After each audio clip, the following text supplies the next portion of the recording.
Oi, pessoal, bom dia, boa tarde, boa noite, tudo bem com vocês? Meu nome é Larissa, eu sou professora de História e hoje, mais uma vez, com o concurso 0800, a gente veio dar mais um passo na sua jornada da aprovação. Então, vamos lá? Vocês já devem saber que o curso de História é dividido em dois módulos. No primeiro, a gente fala sobre História do Brasil e no segundo, a gente fala sobre História Geral, certo? Hoje nós estamos na quarta aula do primeiro módulo e nós vamos falar da Primeira República, ou então a República Velha, certo? Tudo bem? Vamos lá? Antes da gente começar a aula de hoje, vamos lembrar da nossa última aula? Na última aula, a gente falou da fase imperial do Brasil, quando o Brasil foi governado por dois monarcas, né? Dom Pedro I e Dom Pedro II, pai e filho. A gente falou de como esse período foi um período instável para a política brasileira, não é? Especialmente o primeiro reinado e a fase entre eles, que é conhecido como período das regências, que houve muitas revoltas separatistas, né, que tinham como objetivo separar o país mesmo, as províncias queriam mais autonomia, esse era o conflito. A gente viu ali que durante o segundo reinado também o Brasil cresce economicamente, não é? Com a exportação de café, utilizando a mão de obra escravizada negra, e que é durante esse mesmo segundo reinado que acontece a abolição da escravatura como uma consequência das pressões estrangeiras e das pressões internas com os grupos abolicionistas, beleza? A gente viu que o fim do Império no Brasil ele tem três causas, não é? A religiosa, a latifundiária e a militar. E aí agora, para a gente dar continuidade no nosso conteúdo, a gente tem que lembrar da causa militar. O que acontece lá durante o segundo reinado? A gente tem a Guerra do Paraguai, não é? Que é um dos conflitos mais sangrentos que o Brasil já esteve envolvido, quando invadem ali a região sul do país. E aí o Brasil precisa defender o seu território e vai para a guerra.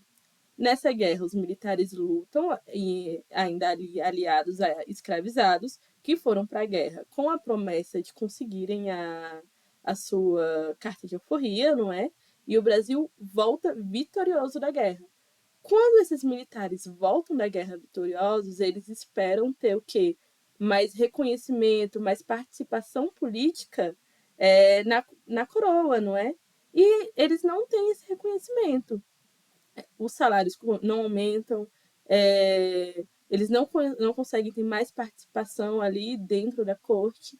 E revoltados com essa situação, aliados à elite agrária brasileira e, né, a falta de apoio religioso, já que a Igreja Católica estava em crise com Dom Pedro II, os militares organizam um golpe e depõem Dom Pedro II do cargo de imperador e assumem o poder. Agora fazendo o quê? Instaurando a república, não é? Certo? Tudo bem? Tudo isso acontece ali. A proclamação da República acontece no dia 15 de maio de 1889. Beleza? Tudo bem?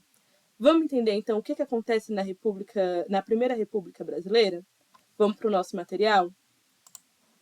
Certo? Nosso slide de apresentação, que vocês já conhecem, não é?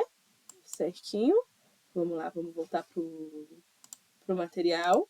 Voltou, perfeito. Slide de apresentação que vocês também já conhecem, né? Já estão aí. Vamos para o próximo. Primeira República. Aqui a gente tem a bandeira ainda nas cores do Império, não é? Que vão ser, inclusive, ressignificadas. Essa aqui é a nossa bandeira provisória. Então, a gente tem a proclamação da República ali em 15 de novembro de 1889, não é? A gente está chegando no aniversário da proclamação da República, por um militar. E um dos líderes ali desse movimento era o Marechal Deodoro da Fonseca, certo? É bom a gente guardar esse nome, ele vai ser muito importante. O período, acho que separa em Primeira República, porque vai ter uma próxima, não é exato? Não é exatamente isso? Esse período de Primeira República a gente chama de 1889 até 1930, beleza? Esse período também é marcado por muitos conflitos, não é? Por um novo cenário político no Brasil. E esse cenário político traz muito sentimento de insatisfação, muito sentimento de revolta, que vai refletir na instabilidade política do período. E para a gente compreender melhor as dinâmicas sociais e políticas que acontecem, a gente separa a Primeira República em duas fases diferentes. A gente tem a República das Espadas e a República Oligárquica, beleza? Vamos lá. Por que a gente chama de República das Espadas? Porque os dois primeiros líderes da República brasileira são militares.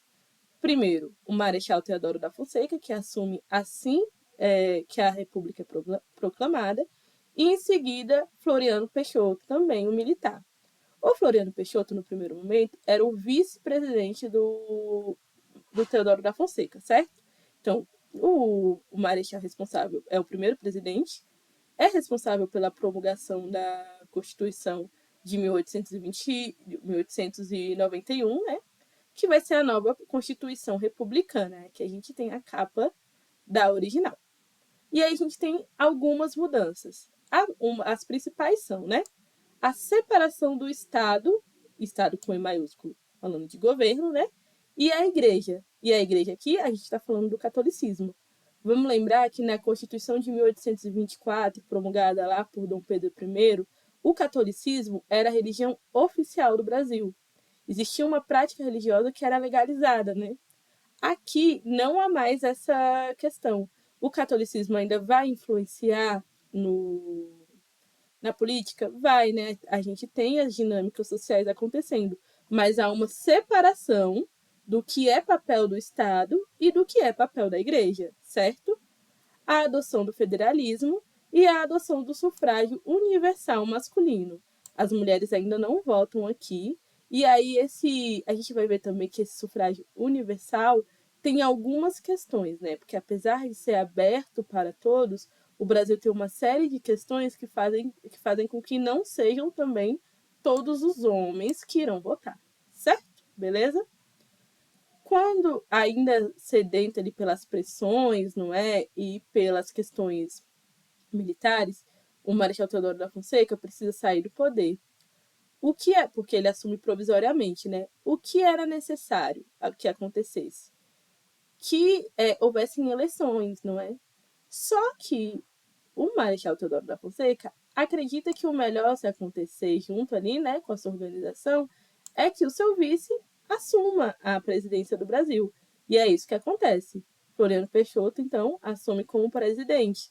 Então, ele é o segundo presidente brasileiro e assume sem passar por eleições, beleza?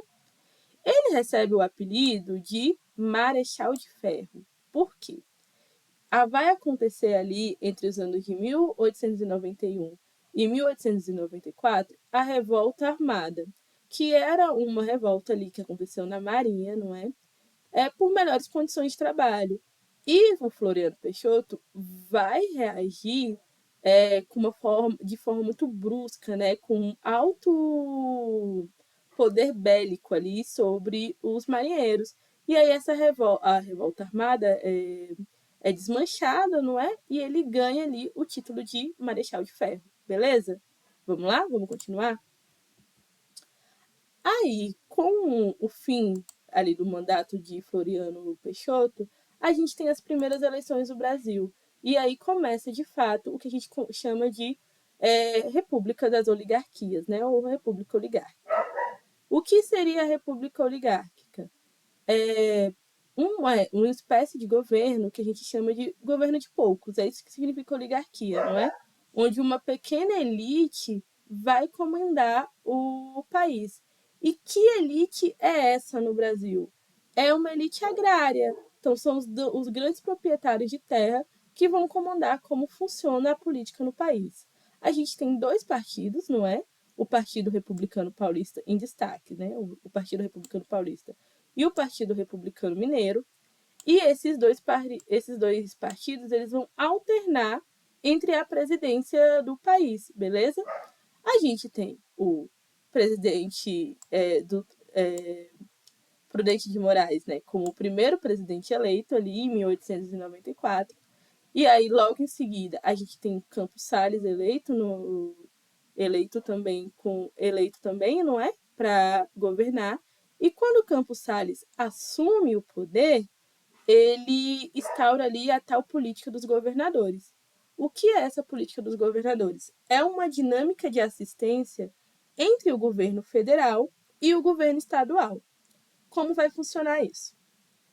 O governo federal eleito vai ceder favores e melhores condições para o governo estadual. O governo estadual eleito, ele vai fazer com que o governo federal, né, seja eleito novamente, permaneça no poder. Um vai ajudar o outro a permanecer no poder, certo? Fazendo uma troca de favores entre eles. Então, um cede a estrada, o outro garante que a pessoa vote naquele candidato para presidente, tudo bem? Essa troca de favores entre o governo federal e entre o governo estadual a gente chama de política dos governadores. É importante a gente destacar que nesse período a gente tem uma alternância na presidência entre candidatos indicados pelo Partido Paulista e candidatos indicados pelo Partido Mineiro. Essa alternância entre São Paulo e Minas Gerais ficou conhecida como a política do café com leite. Café com leite porque São Paulo produzia muito café, Minas era conhecido também pela sua produção de leite, então os dois juntos, café com leite, certo? Por isso que aqui no meio a gente tem uma charge, né? Com os dois ali, os dois estados se equilibrando numa espécie de gangorra. Então, entre os dois entre os dois partidos, os dois estados, que a dinâmica do poder do país vai acontecer até 1934, beleza? Vamos entender um pouco mais como funcionava essa política dos governadores? A gente falou que acontece uma troca de favores, não é? Entre o governo federal e o governo estadual, que faz com que os dois continuem se mantendo no poder, certo? Da onde vem, para quem são esses favores? Para os coronéis. Os coronéis são a chamada elite, são os detentores da terra, dos meios de produção. São eles que vão ter o dinheiro, certo? Então, são eles que vão organizar essa troca de favores. Essa relação de poder dos coronéis a gente chama de coronelismo, certo? Onde o poder político no Brasil ele estava fragmentado, mas ele se personificava, ou seja, ele assumia a forma do coronel. Aqui na charge, por exemplo, a gente tem escrito aqui Presidência da República, não é? E a figura de dois coronéis, enquanto o povo aqui, né, tenta alcançar, e os coronéis aqui ao lado protegendo quase que a presidência da República. Beleza? Vamos conseguir. Vamos continuar. Como então que o coronel ele vai fazer com que o governador e o presidente tenham os votos necessários, não é? Para serem eleitos? Com dois mecanismos. O voto de cabresto e o clientelismo. O que é o voto de cabresto? É você obrigar a pessoa a votar naquele seu candidato, no candidato de interesse do coronel, certo?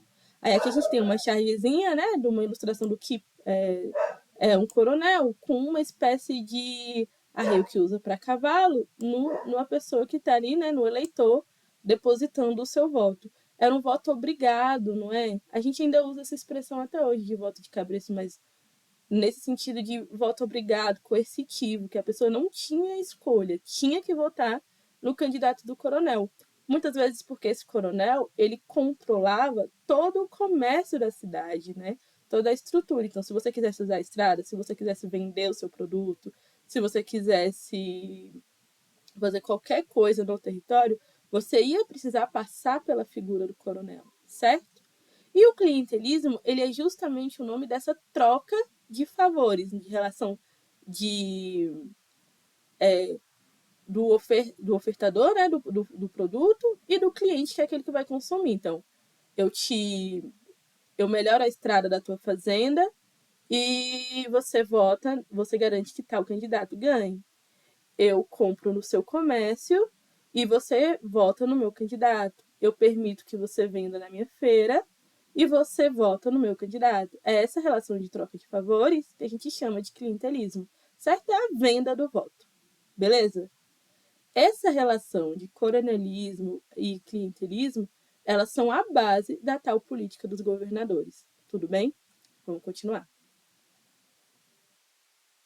Então, vamos imaginar um cenário onde o voto é controlado, onde a gente tem uma descentralização do poder geral, mas a personificação de poder na figura do coronel, e aí essa é a receita, não é? Não tem outra alternativa do que a revolta e insatisfação popular. E aí a gente vai ter a Primeira República marcada por uma série de confrontos e uma série de revoltas ligado, não é, a esse regime autoritário, beleza? E aí a gente vai falar das principais delas de uma forma muito geral, porque cada uma delas dá uma aula especificamente, mas a gente vai ver aqui por cima as que mais caem na sua prova, beleza?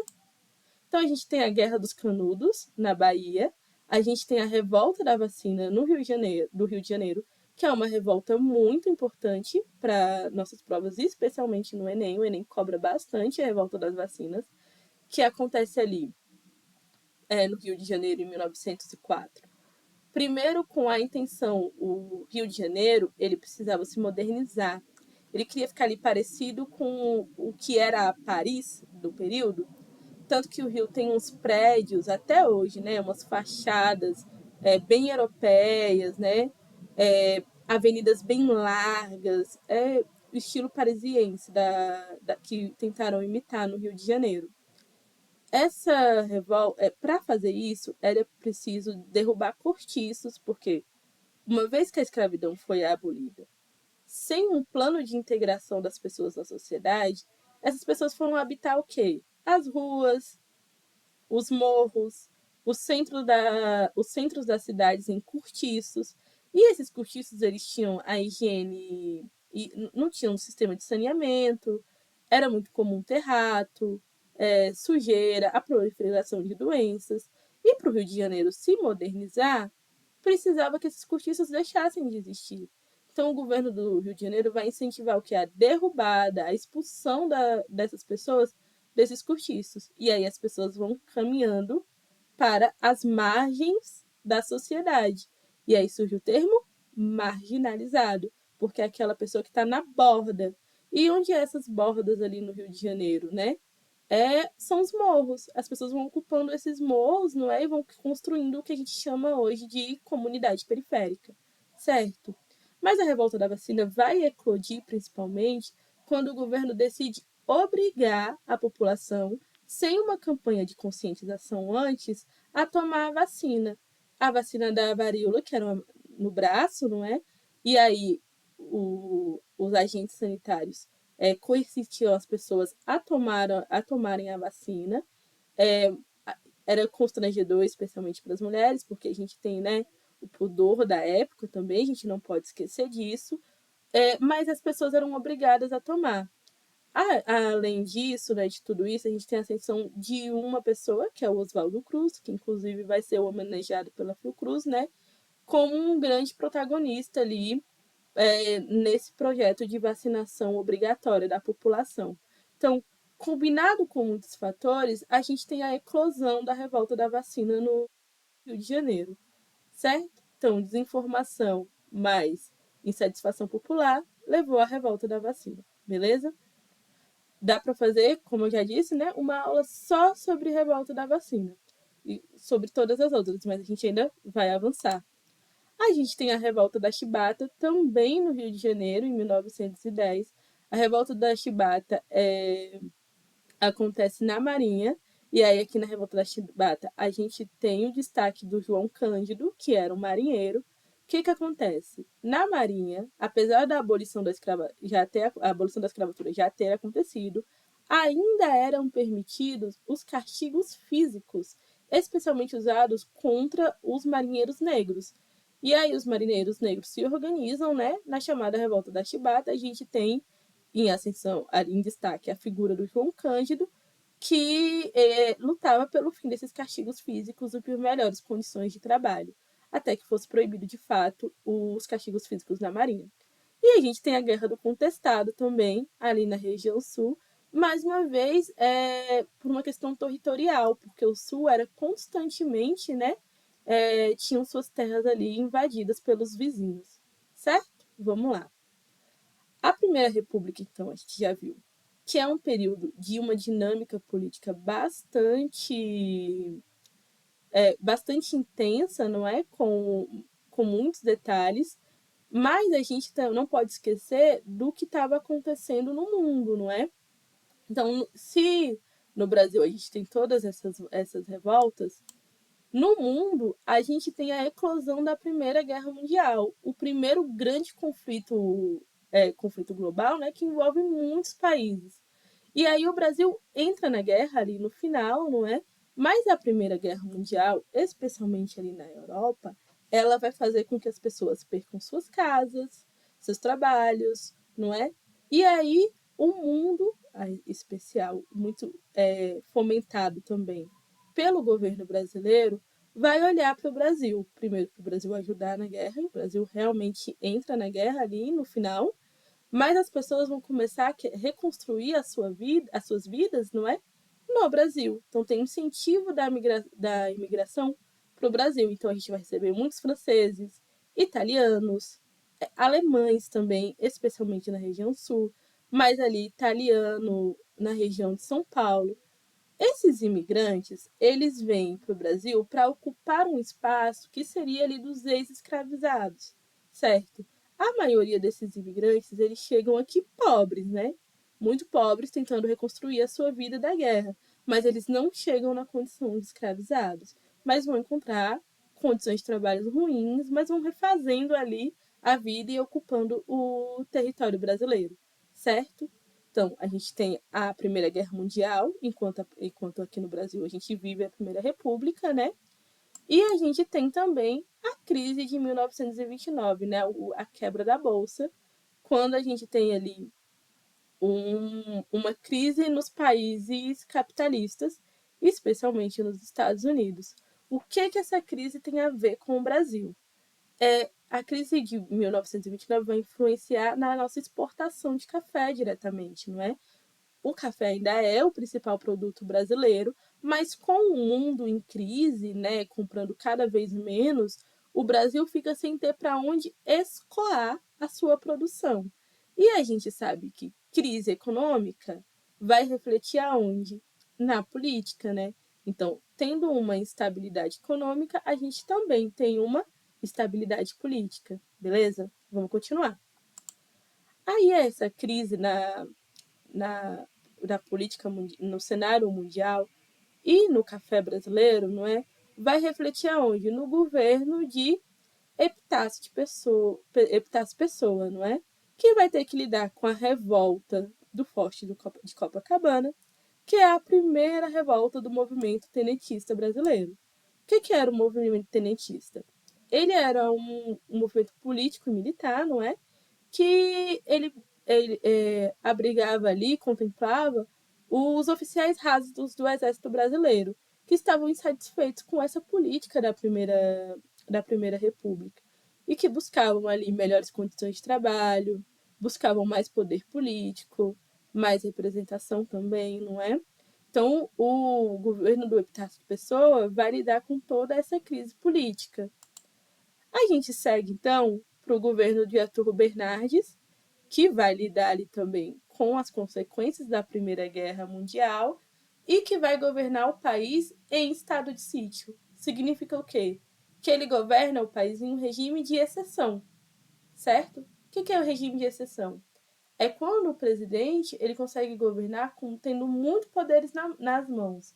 Ele consegue, inclusive, censurar, ele consegue controlar os outros poderes, não é?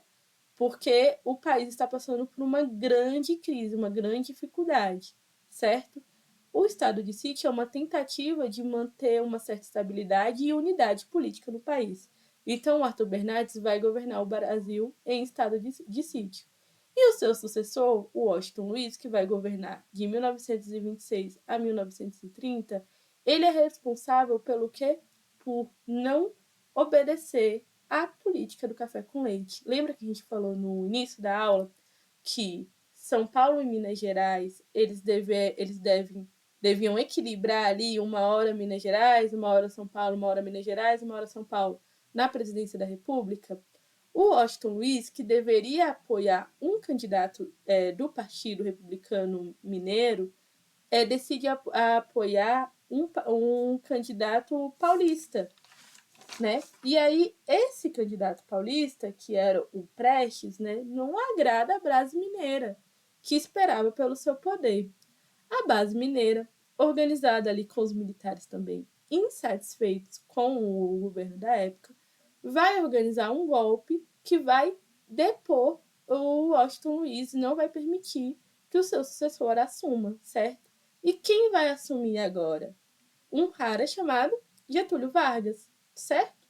E aí, quando Getúlio Vargas assume, ele instaura, né, uma nova fase da política brasileira que vai ficar conhecida como Era Vargas.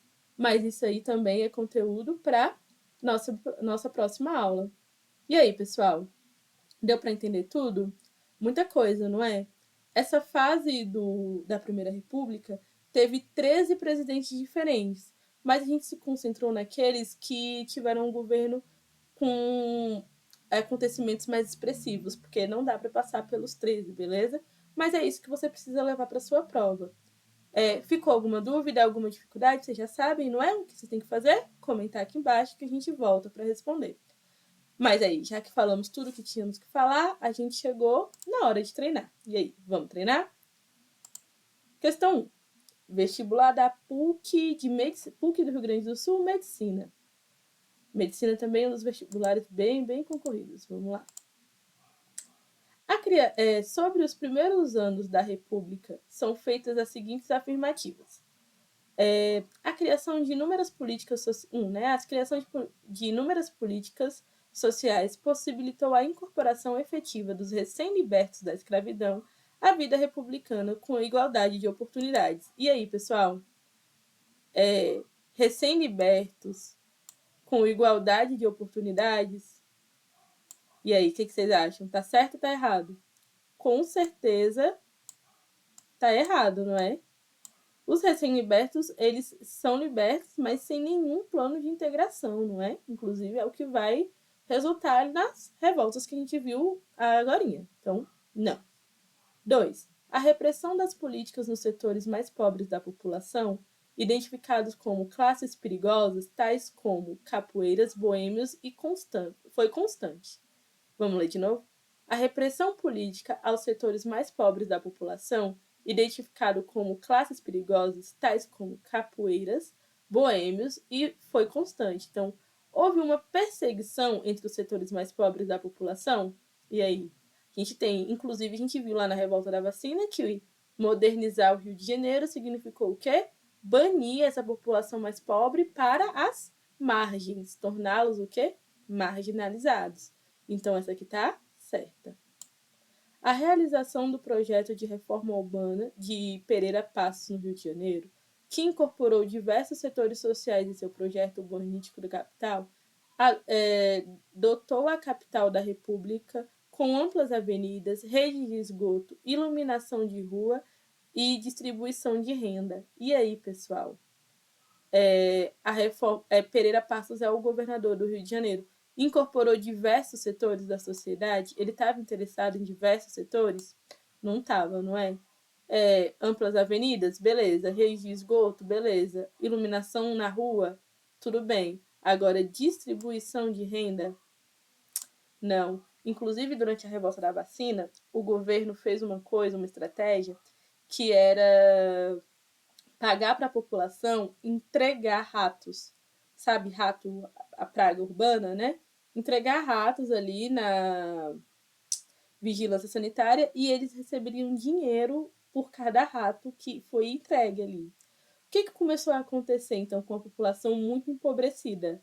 A população começou a criar rato para poder vender e receber o dinheiro. A gente pode chamar isso de distribuição de renda? Não dá, não é? A população, na verdade, se aproveitou de uma falha na construção dessa política pública. Então, não tem como falar de distribuição de renda. Errado. Quarta, as várias medidas de autoridade promovidas pelos agentes sanitários nos cortiços nas casas de cômodo com desalojamentos, vistorias e mandatos de desapropriação, desconsideravam tais espaços eram lares de centenas de homens, mulheres e crianças. É isso que a gente estava falando, né? Essas pessoas foram despejadas sem também plano de integração. Beleza. Errado, certo. A gente tem A2, na verdade, e A4 certas. Então, estão corretas apenas as afirmativas. 1 e 4. Então, 1 e 4. C. Deixa eu trocar aqui para o marcador, que aí fica melhor. Só pode ser a C. Então, vamos lá? Vamos conferir com o gabarito? C. Certinho. Questão essa também longuinha, né? Deu pra gente falar até de mais coisinhas ali no meio. Vamos para 2. Para os amigos, pão. Para os inimigos, pau. Aos amigos se faz justiça, aos inimigos aplica-se a lei. Enem de 2010. Vamos lá. Esse discurso típico do contexto histórico da República Velha e usado por chefes políticos expressa uma realidade quase que não sai, né? Expressa uma realidade caracterizada por... Vamos lá. Antes disso, vamos falar... É comum, principalmente nos manuais mais antigos, o termo Velha República, né? Ou República Velha. Mas esse termo é o que vale à Primeira República. Mas hoje é mais usual mesmo, Primeira República. Provavelmente é o que vocês vão encontrar também por aí. Então, vamos lá. No texto está falando que é pão para os amigos, pau para os inimigos, né? Então, coisas boas para os amigos, para os inimigos, nem tanto. Para os amigos a gente busca justiça, né? E para os inimigos aplica-se a lei no seu rigor. Então, essa realidade ficou expressa pela força política. Vamos lá, eu já pulei para mas vamos lá.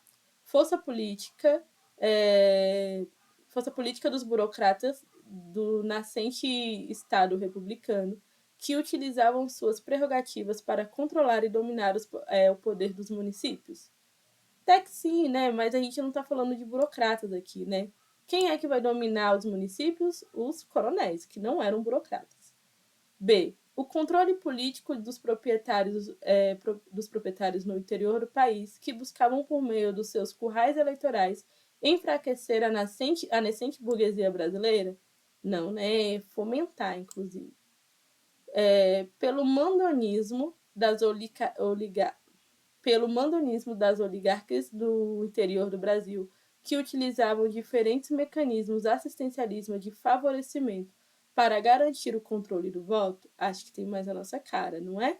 O mandonismo, das oligarquias, né, do governo de poucos, que vão usar de diferentes mecanismos, que a gente vai chamar de clientelismo, e ali também o voto de cabresto para controlar os votos. Acho que é a C. Vamos lá. Pelo domínio político de grupos ligados a velhas instituições monárquicas que não encontram espaço de ascensão política na nascente república? Contrário também, não é? E pelas alianças políticas armadas entre oligarcas do norte e do nordeste do Brasil que garantiam a alternância do poder de presidentes originários dessa região? Norte e Nordeste? Não, né? A gente está falando de Minas e São Paulo, as duas regiões no sudeste do Brasil. Nada a ver. Então, só pode ser a C, que a gente já marcou. Vamos ver o gabarito, né? Que já rolou até um spoiler. C, certinho. Próximo. O tenentismo veio preencher um espaço, o vazio deixado pela falta de lideranças civis, aptas a conduzirem o processo revolucionário brasileiro, que começava a sacudir as já caducas instituições políticas da velha república. Os tenentes substituíram os inexistentes partidos políticos de oposição aos governos de Epitácio Pessoa e de Arthur Bernardes. Um dos objetivos do movimento político abordado do texto era unificar as forças... Vamos lá de novo? Unificar as forças armadas pelo comando do Exército Nacional. Aí a gente não está falando de unificação das forças armadas.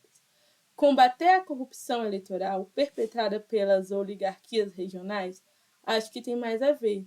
O tenentismo, ele procurava muito combater esse sistema de colonialismo e clientelismo existido na Primeira República. Então, vamos marcar aqui a B, mas vamos ler as outras, né? Restaurar a segurança das fronteiras negligenciadas pelo governo central. A gente não está falando disso no tenentismo. Organizar as frentes camponesas envolvidas na luta pela reforma agrária, a gente nem está falando de reforma agrária no período. Essa discussão, ela existia, mas ainda não era uma questão agravada, né? Não era uma discussão tão intensa. Pacificar os movimentos operários radicalizados pelo anarcossindicalismo também não tem nada a ver. Então, só pode ser a B, que a gente já tinha marcado. Vamos lá, vamos olhar o gabarito. Gabarito não tem erro, B. Quarta questão e a última, para a gente encerrar com chave de ouro. Charge, Enem 2011, um pouco mais antiga, mas uma charrezinha da revista O Mário, de 1904, não é? A gente tem aqui, a gente até tinha visto lá em cima, na revolta da vacina, a charge assim, das pessoas, né, lutando ali contra os agentes de saúde, e aí o Oswaldo Cruz aqui montado em cima de uma seringa, as pessoas expulsando eles aqui com vassouras, serrotes, enfim. Vamos lá, vamos para a nossa questão, que eu estou vendo aqui que já está com gabarito, mas a gente vai responder do mesmo jeito. A imagem representa as manifestações de rua da cidade do Rio de Janeiro na primeira década do século XX, que integravam a revolta da vacina. Considerando o contexto político da época, essa revolta revela a insatisfação da população com os benefícios da modernização urbana autoritária. Perfeito, não é?